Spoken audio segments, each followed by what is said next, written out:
HTC has made the U24 Pro official.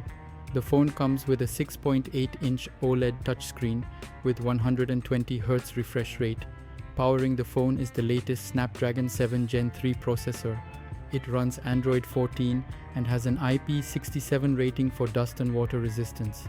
It has a 50-megapixel main camera with OIS, an 8-megapixel ultra-wide, a 50-megapixel optical zoom telephoto, and a 50-megapixel front-facing camera with autofocus. It has a 4600 mAh battery with support for 60-watt wired and 15-watt wireless charging, as well as 5-watt reverse wireless charging. There's a 3.5mm headphone jack and a 2-color notification LED on the front. The U24 Pro is priced at €564 in the EU.